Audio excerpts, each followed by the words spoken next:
Hoje nós vamos falar sobre ligação covalente, beleza? Então, vamos lá. Vou fazer o seguinte, eu vou compartilhar essa telinha aqui para meu rostinho aqui ficar do lado e vocês conseguirem perceber o que eu estou falando, que eu estou gesticulando aqui. Acho que vai ficar mais bonito assim. Beleza. Então, hoje, o nosso tema de hoje é ligação covalente, tá? Deixa eu só alinhar a folha aqui, beleza? A folha pega até aqui assim, ótimo. Ligação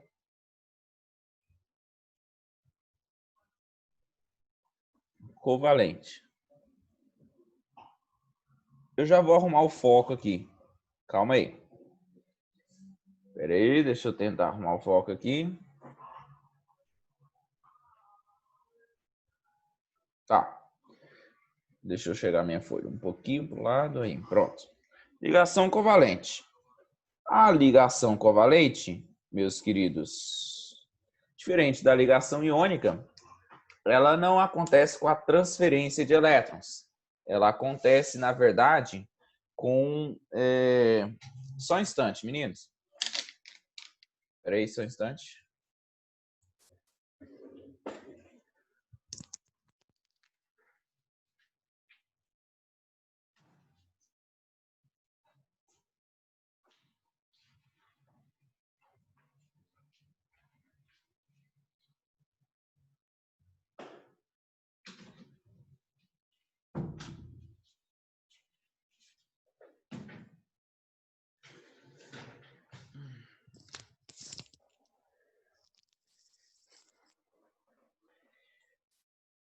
Pronto, só resolvendo alguns probleminhas técnicos aqui. Espera aí, bora lá de novo. Agora sim. Então, ó, a gente estava conversando aqui sobre ligação covalente, né?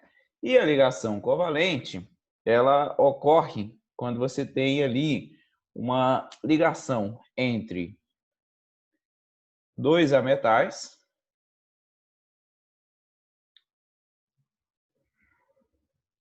ou no lugar de ametais, a gente pode pensar também no hidrogênio. Porque o hidrogênio, nas ligações químicas... Ixi, peraí, viajei aqui. Hidrogênio. Nas ligações químicas, o hidrogênio ele tem comportamento de ametal, certo? Então, ligação covalente ela sempre vai acontecer entre ametais, ou entre ametais e o hidrogênio, ou entre hidrogênios, certo? Então, se você tiver esses elementos combinando entre si, você vai ter uma ligação covalente.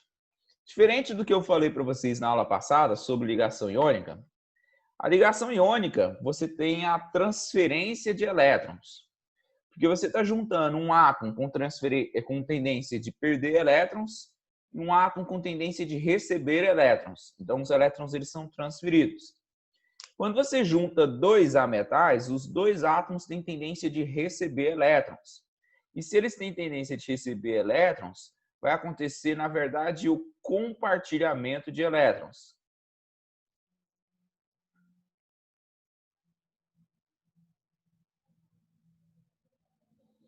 Na hora que ele faz o compartilhamento de elétrons, você tem ali uma ligação chamada de covalente, de tal forma que os dois átomos acrescentam elétrons à sua estrutura, já que os elétrons agora eles estão compartilhados, eles pertencem tanto a um quanto ao outro. Nos compostos covalentes, você tem formação de moléculas, normalmente.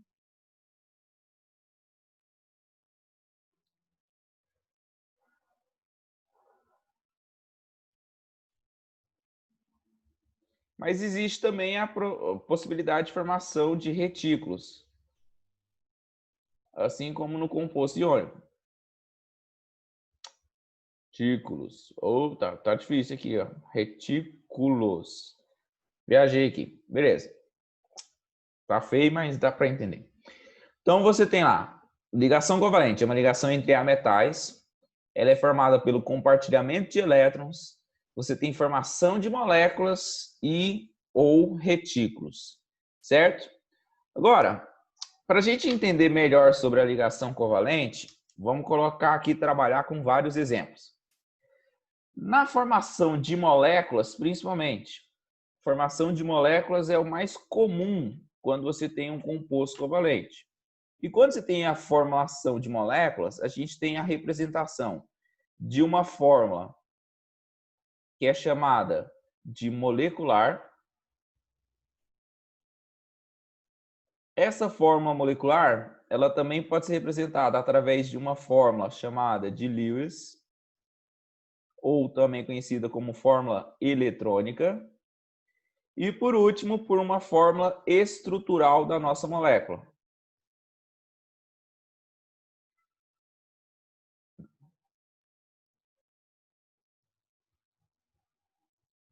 Beleza. Quando você tem uma molécula, um composto formado por ligação covalente, você tem três representações possíveis para esse composto. Você pode representar ele pela fórmula molecular, pela fórmula de Lewis ou pela fórmula estrutural. A fórmula molecular, ela é determinada quantitativamente. Como assim quantitativamente? O cientista mediu a quantidade de átomos de um elemento, a quantidade de átomos do outro elemento que estão ligados entre si. Isso aí demorou vários e vários anos para ele conseguir fazer essa medição, mas ele conseguiu medir e percebeu que existe lá, por exemplo, uma molécula de Cl2. A molécula de Cl2 ela é formada por dois cloros combinados entre si. Isso aqui é um gás nas condições ambientes e ele é um gás chamado gás cloro, bastante utilizado no tratamento de água. Quando a gente fala de cloração da água, é porque você vai bombear gás cloro na água. Esse gás cloro tem que tomar bastante cuidado com ele, porque ele é tóxico. Então, a gente não pode inalar uma quantidade grande de gás cloro, porque a gente pode levar à falência, né? Pode morrer. Beleza. Como que eu vou representar esse gás cloro aí, ó? Primeira coisa, digamos que eu vou representar aqui um cloro e outro átomo de cloro. E na fórmula de Lewis, não sei se você está lembrado lá da ligação iônica, mas na fórmula de Lewis a gente representa os elétrons que existem na última camada. Então, o cloro, vou ter que analisar a que família ele pertence para identificar aqui quantos elétrons ele tem na última camada. No caso do cloro, ele tem 7 elétrons na última camada, já que ele é da família 7A, ou também conhecida como grupo 17. Então, você tem os dois cloros, tanto um quanto o outro tem 7 elétrons na camada de valência, tanto um quanto o outro precisa de um elétron para se estabilizar. O que vai acontecer? Eles vão compartilhar esse par de elétrons aqui, ó, que existe entre eles, e na hora que eles compartilham esse par de elétrons, tanto um quanto o outro fica estável. Esqueci de colocar acento no fórmula aqui, mas você sabe que tem, né? Beleza. Então, formou uma ligação aqui, ó, de tal forma que esses elétrons compartilhados, eles pertencem tanto a um cloro quanto ao outro. E aí, tanto esse cloro que tinha 7 mais 1 completou o octeto, quanto esse cloro que tinha 7 mais 1 completou o octeto. Como houve apenas um compartilhamento de elétrons, você vai representar isso por um tracinho. Esse tracinho que eu estou representando aqui, ó, significa um par de elétrons que está compartilhado, que pertencem tanto a um cloro quanto ao outro. Tranquilo? Beleza? Primeiro exemplo aí de boa. Vamos agora para o exemplo do oxigênio, molécula de O2. Você já deve ter ouvido falar que o gás oxigênio ele é representado pela molécula de O2. Então, você tem dois átomos de oxigênios. Esses dois átomos de oxigênio eles vão combinar-se entre si. E esses dois átomos de oxigênio, lembrando que ele é da família 6A, você tem que lembrar que ele tem 6 elétrons na última camada. Então, aqui, ó, 6 elétrons na última camada. Agora, para atingir a estabilidade, quem tem 6 elétrons precisa de mais 2 para completar o seu octeto. Por isso, o oxigênio vai compartilhar uma vez aqui, ó, os seus elétrons e ainda não vai estar estável. Ele precisa fazer um segundo compartilhamento de elétrons para atingir a estabilidade. E aí a gente representa esses dois compartilhamentos de elétrons com dois tracinhos, significa que ele fez uma ligação covalente do tipo dupla. Ok? Tranquilo, entenderam? Beleza. Se eu pego a molécula de N2, mais um último exemplo aqui, ó, de moléculas formadas por dois átomos apenas. Você tem um nitrogênio e outro nitrogênio. Analisa a família da tabela periódica e percebe que o nitrogênio é da família 5A. Quem é da família 5A, para atingir a estabilidade, precisa de 3 ligações. Então, o nitrogênio fez uma ligação, fez a segunda ligação, fez a terceira ligação aqui. Tanto um nitrogênio quanto o outro ficaram estáveis. E aí a gente vai representar aqui com tripla ligação esses dois nitrogênios. Beleza. O máximo de ligações que dois átomos podem fazer, de ligações covalentes que dois átomos podem fazer, são 3. Né? No máximo, eles vão fazer 3 ligações. Ligação covalente simples, ligação covalente dupla, ligação covalente tripla. Mais um último exemplo aqui, ó. O H2, molécula de gás hidrogênio. O hidrogênio, ele é da família 1A. O hidrogênio, na verdade, ele não é de família nenhuma, né? Mas ele tem um elétron só na última camada. E esse hidrogênio, ele é uma exceção. Você lembra lá que o hidrogênio, a distribuição eletrônica dele é 1s1, mas existe o hélio, que o número atômico dele é 2, cuja distribuição eletrônica dele é 2s2 e o hélio é estável. O hidrogênio, para atingir a estabilidade, ele precisa chegar na mesma configuração eletrônica do hélio. E para ele chegar na mesma configuração eletrônica do hélio, ele precisa fazer apenas uma ligação. Tanto esse hidrogênio quanto o outro estão estáveis, o hidrogênio tende a fazer apenas uma ligação para se estabilizar. Beleza? Então você viu aqui, ó, ligação covalente simples, dupla, tripla, e o hidrogênio fez outra ligação covalente do tipo simples, certo? Porque ele só precisa de um elétron para se estabilizar. O cloro, além de fazer a ligação covalente simples, ainda sobrou aqui, ó, 3 pares de elétrons não ligantes em cada cloro. E o oxigênio sobrou 2 pares de elétrons não ligantes em cada oxigênio.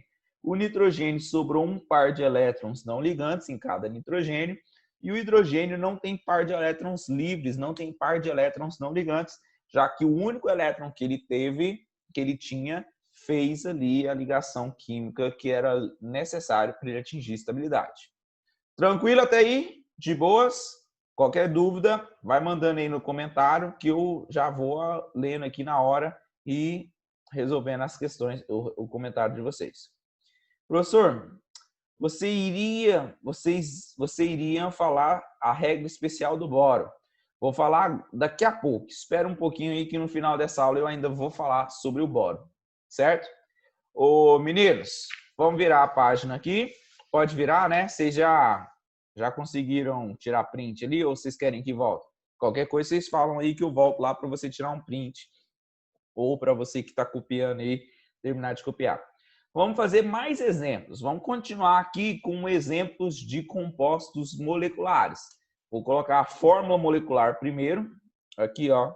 Vamos colocar a fórmula molecular tipo CO2. Depois dessa fórmula molecular, vou desenhar a fórmula de Lewis. Eu vou desenhar o carbono no meio, que seria o meu átomo central, porque tem um carbono e 2 oxigênios. Aquele átomo que se repete menos, comumente vai ser o átomo central. Ao redor desse carbono, eu vou colocar aqui 2 oxigênios e vou pensar assim, ó, o carbono é da família 4A, então ele tem 4 elétrons na camada de valência. O oxigênio ele tem 6 elétrons na camada de valência. Aqui o oxigênio tem 6 elétrons na camada de valência. Para que o carbono fique estável, ele precisa de 4 ligações. Quem tem 4 elétrons, né? Para chegar no octeto, precisa de mais 4 elétrons. Então, ele vai fazer 4 ligações. Lembrando que o oxigênio precisa de 2 ligações. Então, quando você tem esse número de ligações aqui, ó, todo mundo está estável, todo mundo atingiu o seu octeto, todo mundo está feliz, né? E aí eu coloco o carbono no meio, dupla ligação com o oxigênio para um lado, dupla ligação com oxigênio para o outro lado. Todo mundo está feliz, todo mundo ali está estável de acordo com a regra do octeto, né? Vamos ver aqui outros exemplos, tipo a molécula de PCl3. O fósforo, ele é da família 5A. 1, 2, 3, 4, 5 elétrons. O cloro, ele é da família 7A. 1, 2, 3, 4, 5, 6, 7 elétrons. Outro cloro, família 7A. 1, 2, 3, 4, 5, 6, 7 elétrons. E mais um cloro, família 7A também, aqui 7 elétrons. O fósforo precisa de 3 ligações para se estabilizar e cada cloro precisa de uma ligação para atingir a sua estabilidade, de tal forma que o fósforo vai fazer uma ligação simples com cada cloro, né? Lembrando que o fósforo sobra um parzinho de elétrons não ligantes e cada cloro desse aqui, ó, sobra 3 pares de elétrons não ligantes, né? São os elétrons que ficaram livres. O oxigênio tem 2 pares de elétrons não ligantes aqui, ó, mas o carbono não tem nenhum par de elétrons não ligantes porque ele já está estável. Teve uma outra pergunta aqui, ó. Explica a distribuição do monóxido de carbono, por favor. Calma aí que eu já vou chegar lá. Tá. Existem algumas moléculas que são difíceis de explicar a configuração de Lewis de maneiras simplificadas, do jeito que eu estou falando aqui. Por exemplo, se eu pego uma molécula de SO2, né? Molécula de SO2. Gente, primeiro vem a fórmula molecular, depois vem a fórmula de Lewis e a fórmula estrutural. Primeiro a ser descoberta é a fórmula molecular e depois, a partir dessa fórmula molecular, a gente tenta explicar como essa fórmula ela é estável. Vamos colocar um enxofre no meio e 2 oxigênios aqui ao redor desse enxofre. Beleza? Ó, o enxofre ele é da família 6A. 1, 2, 3, 4, 5, 6 elétrons. O oxigênio também é da família 6A. Também tem 6 elétrons aqui e precisa de 2 elétrons para se estabilizar. Digamos que esse enxofre vai fazer uma ligação com esse oxigênio. Beleza. Não atingiu estabilidade ainda. E aí ele faz outra ligação com o oxigênio. Tanto o oxigênio quanto o enxofre já ficaram estáveis. Mas esse segundo oxigênio aqui, como que ele vai se ligar com o enxofre se já está estável, né? O que acontece aqui é o que é chamado de compartilhamento unilateral.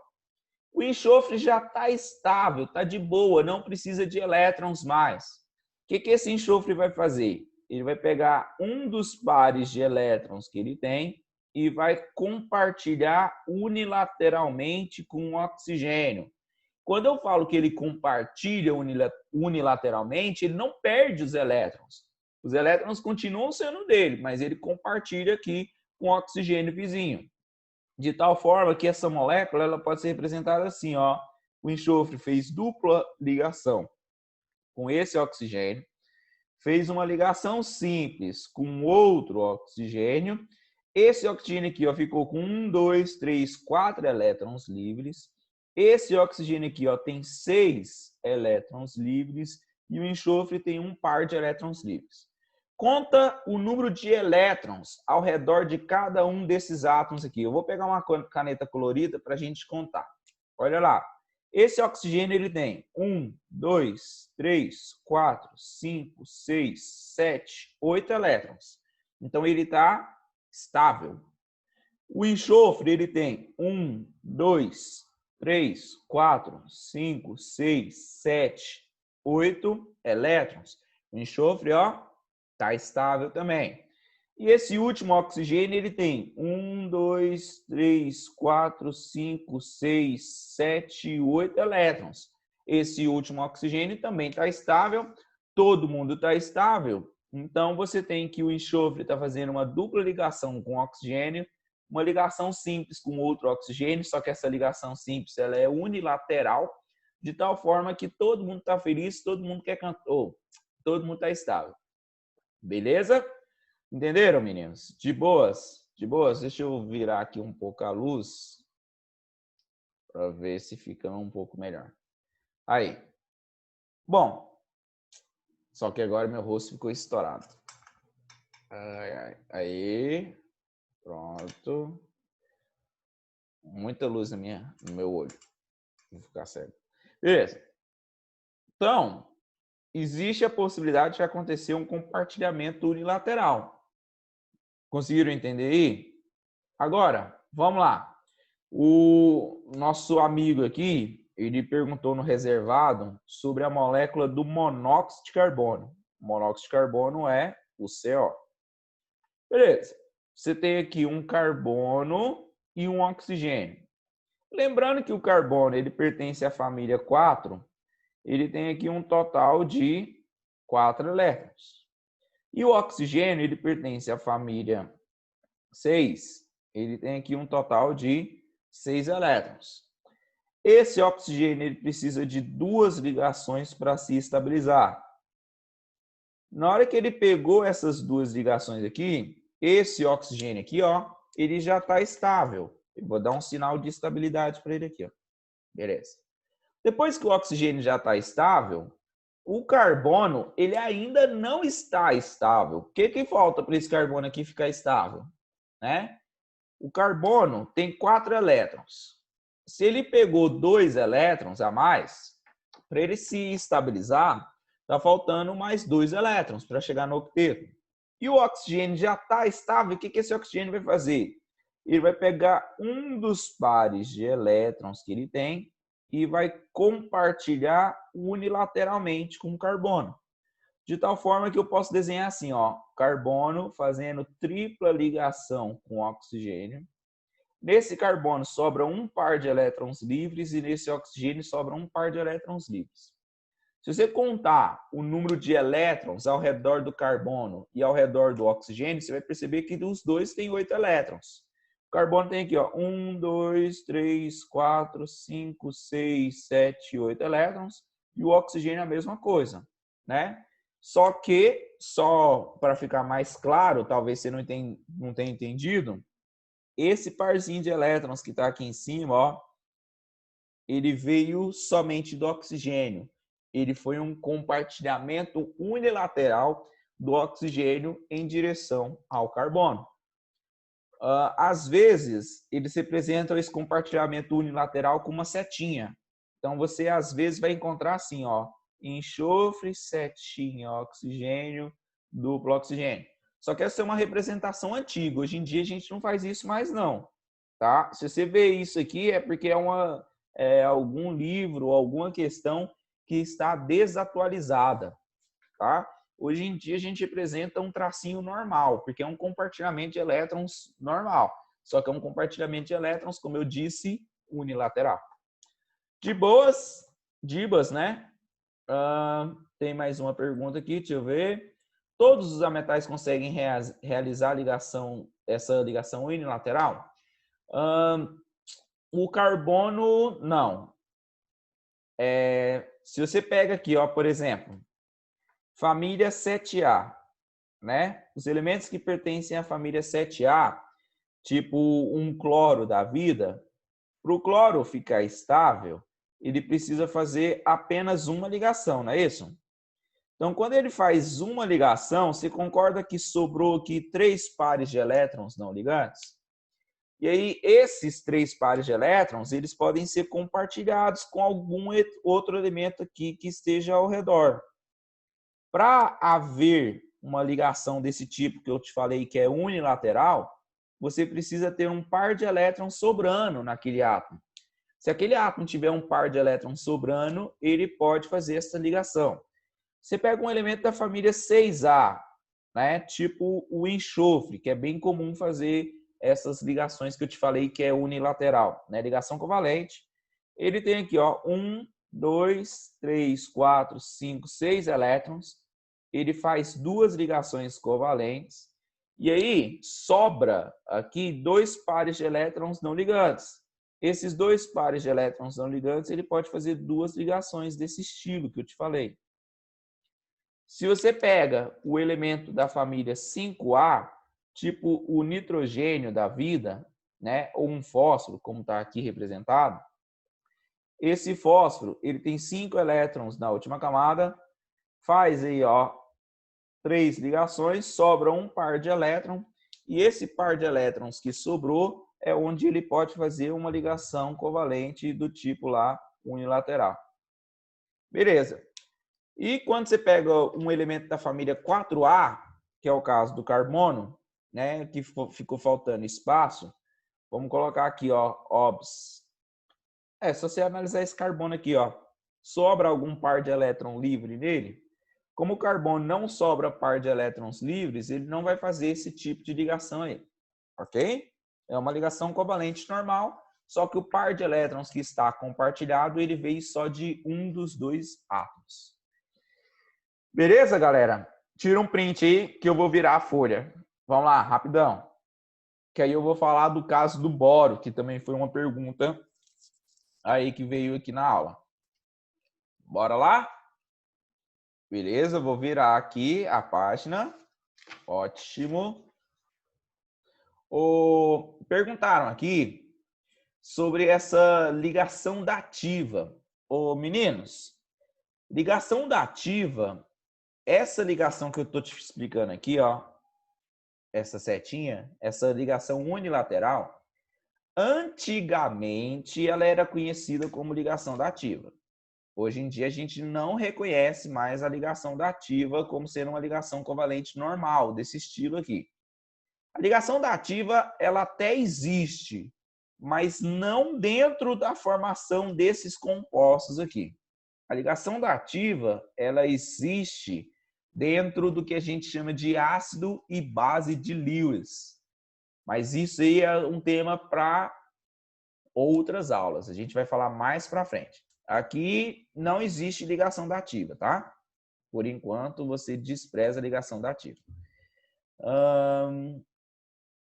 Mas a ligação dativa seria um tipo de ligação covalente. É uma ligação covalente, sim, tá? Porque perguntaram assim, ó, se a ligação dativa é uma ligação covalente. Como eu disse, a ligação dativa era um termo que a gente utilizava antigamente. Hoje em dia, a gente não utiliza esse termo mais. A gente só fala que é uma ligação covalente normal. É um compartilhamento de elétrons, certo? O termo dativa, hoje em dia, ele indica uma outra coisa que a gente estuda mais para frente. Lembrando que ela pode ser chamada de dativa ou de coordenada também. Agora vamos para os casos especiais, que foi a primeira pergunta da aula de hoje, né? Que ele perguntou sobre o caso especial do boro. O boro, ele é da família 3A, mas apesar dele ser da família 3A, ele não é metal. Porque o alumínio é da família 3A, mas ele é da família 3A e é um metal, perde 3 elétrons. O boro não. O boro não vai perder 3 elétrons, ele não vai ficar estável perdendo os 3 elétrons que ele tem. Até porque a eletronegatividade do boro é muito alta para que ele possa perder os seus elétrons. Então a gente pensa o seguinte, ó, vou te dar um exemplo de composto formado com boro, o BF3. Bom, no BF3 você vai ter o boro como sendo um átomo central. Ao redor desse boro, eu vou colocar 3 flúors. 1, 2, 3. O flúor é da família 7A. 1, 2, 3, 4, 5, 6, 7. 1, 2, 3, 4, 5, 6, 7. 1, 2, 3, 4, 5, 6, 7. E o boro é da família 3A. Então, eles vão fazer aqui 3 ligações até atingir a estabilidade e pronto, acabou. O boro, ele foge à regra do octeto. Ele não fica estável com 8 elétrons, ele fica estável apenas com 6 elétrons.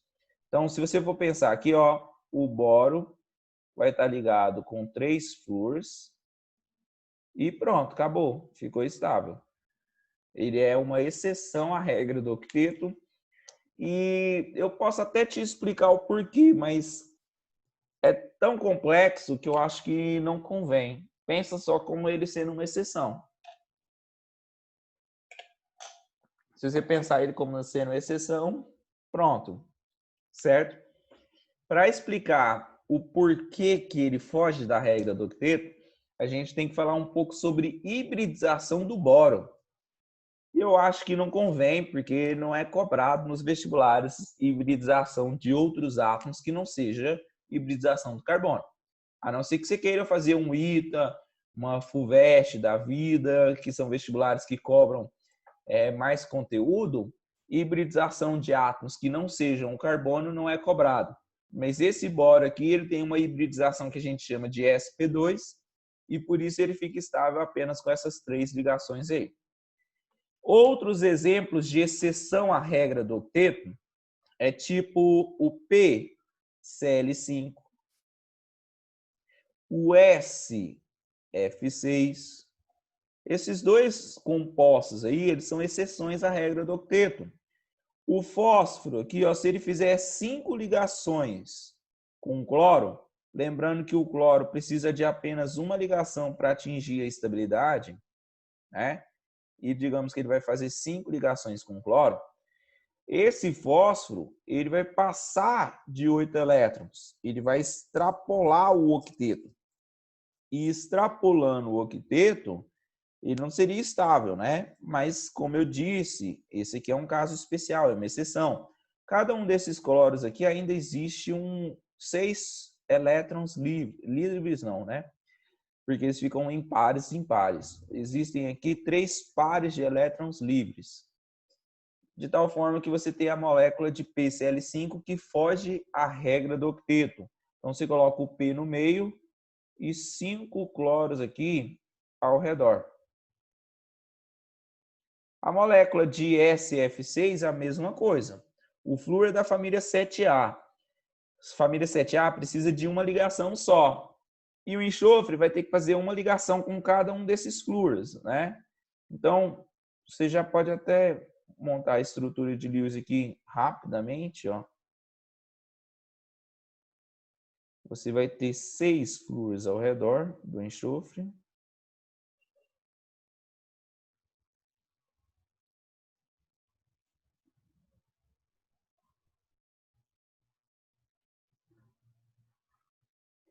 E o enxofre vai estar passando de 8 elétrons, ele vai ficar com 12 elétrons na sua camada de valência, e mesmo assim esse enxofre ele é estável. Por enquanto, pense como sendo exceção à regra do octeto, mas na verdade, para explicar essas exceções à regra do octeto, eu teria que falar mais sobre hibridização. O enxofre também sofre hibridização e por isso ele pode fugir à regra do octeto. Tanto o enxofre, quanto o boro, quanto o fósforo, eles sofrem um processo de hibridização e por isso eles fogem à regra do octeto e ficam estáveis com uma estrutura um pouco diferente. Galera, até aí tudo bem? Tranquilo? Aqui você percebeu que você tem formação de moléculas. Esses compostos, eles são compostos chamados de compostos moleculares. Agora, existem compostos que fazem ligação covalente e que são reticulares, tá? Então, cuidado. Uma coisa é ser um composto molecular, a outra coisa é ser um composto reticular. Os compostos reticulares, eles não são formados por moléculas, eles são formados pela repetição inúmeras vezes de uma mesma estrutura geométrica. Por exemplo, se eu escrever para você assim, ó, carbono grafite. Carbono grafite. Carbono grafite ele é formado apenas por carbonos. E a estrutura do carbono grafite ela é a seguinte: você vai ter um carbono fazendo dupla ligação com o outro, que faz simples ligação aqui. Beleza? Dupla ligação, simples, simples, dupla, simples. Esse carbono aqui está faltando uma ligação para ele se estabilizar. Cada um desses carbonos que eu representei aqui está faltando uma ligação para ele se estabilizar. Isso aqui vai ligar em outro carbono, que vai formar uma dupla ligação. Ah, não, peraí, é isso mesmo, tá certo? Aqui, que vai formar uma ligação simples com esse aqui, que tem uma dupla ligação, que vai formar uma ligação simples com esse aqui, e assim por diante. Então, ó, você vai ter vários carbonos alternando ligação simples e ligação dupla entre eles, certo? Então, isso aqui seria a estrutura do carbono grafite, só que essa estrutura, ela é infinita. Na verdade, não é infinita, né? Mas ela é muito grande. Formando aqui hexágonos para todos os lados. Ó, vamos formar mais um hexágonozinho aqui, duplo aqui. Tá, beleza. Tá. Então, de tal forma que todos os carbonos vão completar 4 ligações. O carbono grafite, ele é uma estrutura formada pela repetição do carbono inúmeras vezes. E como essa repetição aqui é tão grande que a gente não consegue contar o quantas vezes ele tem, a gente não chama isso de composto molecular. A gente chama de composto reticular, que é formado também por ligação covalente. O grafite, o diamante, os silicatos que formam areia, são exemplos de compostos que são formados por ligação covalente, mas que não formam moléculas, mas sim formam retículos, que são estruturas muito bem ordenadas e gigantescas aí. Dentro dos compostos covalentes, para a gente definir a propriedade, você tem que diferenciar se ele é um composto molecular ou se ele é um composto que é formado por retículo, certo? Os compostos moleculares, eles têm uma certa característica, os compostos reticulares têm uma característica diferente. Mas isso é tema para a nossa próxima aula, certo? Alguma dúvida sobre o que eu falei? Falta menos de 1 minuto para acabar a aula, hein? Nada? Tem uma dúvida? Parece que eu vi alguma coisa mexendo ali atrás. Fiquei com medo. Não? Então, meninos, muito obrigado pela atenção de todos vocês. Qualquer coisa, lembre-se que eu estou à disposição. Se quiser, pode mandar um direct lá no Instagram com as suas dúvidas, que eu estou à disposição para resolvê-las, tá? Então, um forte abraço, bons estudos, tudo de bom para vocês. Vai encerrar aqui agora.